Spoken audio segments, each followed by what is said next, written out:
Nagtala ng malaking tagumpay sa kampanya laban sa kriminalidad ang Masbate Police Provincial Office matapos ang matagumpay na pagka-aresto sa Rank 3 Regional Most Wanted Person dakong alas 9:30 ng umaga kahapon February 3, 2026 sa PUB Corpus, Masbate. Ang narestong akusado ay kinilala sa alias na Joshua, hustong gulang, laki, may asawa, magsasaka at residente ng bayan ng Esperanza, Masbate na nakalista sa e-warrant system ng PNP. Isinagawa ang operasyon ng pinagsanib na puwersa ng PUB Corpus Municipal Police Station bilang lead unit katuwang ang PIU Masbate, Masbate 1st and 2nd Provincial Mobile Force Companies, Intelligence Group, ISOD, Esperanza MPS at RIU-5 PIT Masbate. Isinagawa ang pag-aresto sa bisa ng warrant of arrest and issued ni Honorable Judge Teofilo Barriaga Tambago, acting presiding judge ng RTC 5th Judicial Region Branch 49 na may petsang January 9, 2025 para sa kasong murder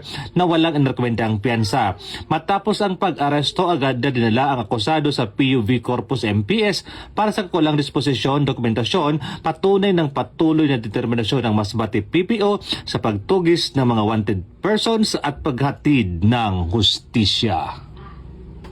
Mula dito sa Bicol Region, ako ang Police News Network Correspondent, Police Staff Sergeant Merculito Pilibin, Diliger, alagad ng batas, tagataguyod ng Balitang Pulis.